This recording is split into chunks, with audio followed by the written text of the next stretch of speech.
Hi guys, welcome to Tharna's kitchen. நம்ம தோரம்பருப்பு சாதம் செய்வது எப்படின்னு பார்க்க போகிறோம். அதுக்கு வந்து நம்ம புழுங்கல் அரிசியை இந்த கப்பில் 2 கப் எடுத்து வச்சுருக்கோம். அதே கப்பில் தோரம்பருப்பை வந்து 1 கப் எடுத்து வச்சுருக்கோம். அதுக்கப்புறம் தேவையான அளவுக்கு சின்ன வெங்காயம், வரகு எடுத்து வச்சுருக்கோம். தாளிக்கிறதுக்காக கருவேப்பிலை, பெருங்காயம், தேவையான அளவுக்கு உப்பு, கொஞ்சோண்டு புளி எடுத்து வச்சுருக்கோம். அதுக்கப்புறம் நம்ம காஞ்ச மிளகாய் எடுத்து வச்சுருக்கோம், கொஞ்சோண்டு சீரகம். இதில் 1 கப் அளவுக்கு நம்ம தேங்காய் துருவி வச்சுருக்கோம். நம்ம தோரம்பருப்பை வந்து நல்லா கழுவிட்டு ஒரு குக்கருக்கு மாற்றிருக்கோம். அதை வேக வைக்கிறதுக்காக கொஞ்சம் நம்ம மஞ்சத்தூள் ஆட் பண்ணிக்கலாம்.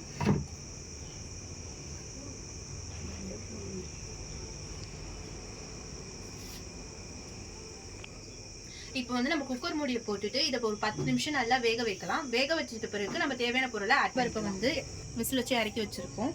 அதுக்கப்புறம் வந்து நம்ம தேங்காவை வந்து ஒரு ஜாரில் மாற்றிக்கலாம். நம்ம எடுத்து வச்சுருக்க காஞ்ச மிளகா வந்து ஒரு 10லேருந்து 15 காஞ்ச மிளகா எடுத்துக்கோங்க. அதுக்கப்புறம் சீரகம் வந்து ஒரு டீஸ்பூன் இல்லை 1.5 டீஸ்பூன் சீரகம் எடுத்துக்கோங்க. எல்லாத்தையுமே நம்ம ஒரு ஜாருக்கு மாற்றிடலாம். அதுக்கப்புறம் அந்த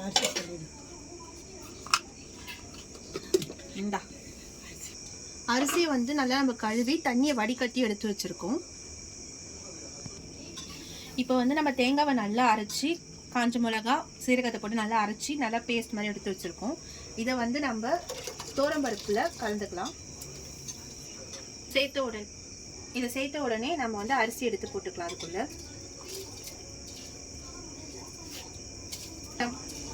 இப்போ நம்ம வந்து புளியை வந்து கரைச்சி வச்சுருக்கோம். அந்த புளியை வந்து ஊற்றிக்கலாம்.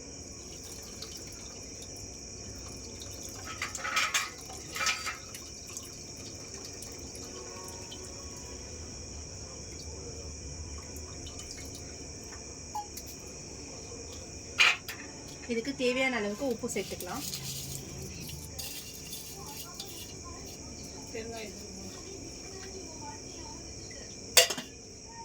பெருங்காயத்தூள். நம்ம எல்லாத்தையும் ஆட் பண்ண பிறகு நம்ம மூடி போட்டு குக்கரில் விசில் வைக்கலாம். எத்தனை விசில் வைக்கணும்? 4 விசில் வைக்கணும். 4 விசில் நல்லா வெந்துடும். ஆனால் 4 விசில் போதும். 4 விசில் வச்சுக்கலாம். இப்போ வந்து 4 விசில் விட்டாச்சு. இப்போ வெந்திருக்கா நம்ம செக் பண்ணிக்கலாம். நல்லா வெந்துருச்சு. இப்போ நம்ம தாளிக்கிறதுக்காக ஒரு பேன் வச்சுக்கலாம். பேன் வச்சுட்டு அதில் வந்து எண்ணெய் 2 ஸ்பூன் தேவையான அளவுக்கு ஊற்றிக்கோங்க.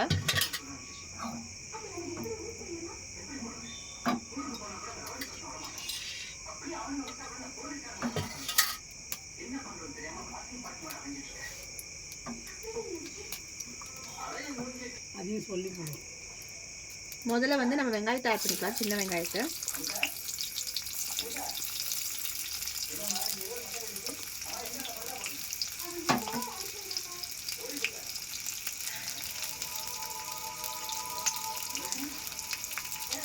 இப்போ இதில் வந்து நம்ம வடகத்தையும் கருவேப்பிலை போட்டுக்கலாம். வடகம் இல்லாதவங்க வந்து நம்ம போட்டுக்கலாம், கடுகு போட்டுக்கலாம். முன்னாடியே ஆட் பண்ணலன்னா முன்னாடியே போட்டோம்னா நம்ம தீஞ்சிரும். அதனால் வெங்காயம் வந்து ப்ரௌனாக ஆன பிறகு நம்ம வடகத்தையும் கருவேப்பிலையும் ஆட் பண்ணிக்கலாம்.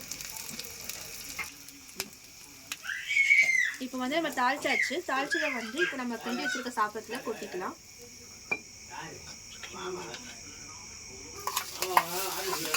இப்போ நல்லா கொட்டிட்ட பிறகு நம்ம எல்லாத்தையும் நல்லா மிக்ஸ் ஆகிற மாதிரி நல்லா கிண்டிக்கலாம். இப்போ இது நல்லா கிண்டினதுக்கு நீங்கள் நெய் வேணா ஆட் பண்ணிக்கலாம். தேவையான அளவுக்கு நெய் வேணா ஆட் பண்ணிக்கலாம். இல்லை நெய் வேணா அப்படியே நம்ம சாப்பிட்னாலும் சூப்பராக இருக்கும். நீங்கள் எப்படி வேணால் இதை சாப்பிட்டு டேஸ்ட் பண்ணி பார்க்கலாம். தேங்க்யூ ஃபார் வாட்சிங் தி வீடியோ. இந்த வீடியோ பிடிச்சிருந்ததுன்னா லைக் அண்ட் சப்ஸ்கிரைப் பண்ணுங்கள். மறக்காமல் பெல் ஐக்கானை கிளிக் பண்ணிக்கோங்க. அப்போ தான் நாங்கள் போடுற வீடியோஸ் உங்களுக்கு உடனே நோட்டிஃபிகேஷனாக காட்டும். தேங்க்யூ. Bye bye.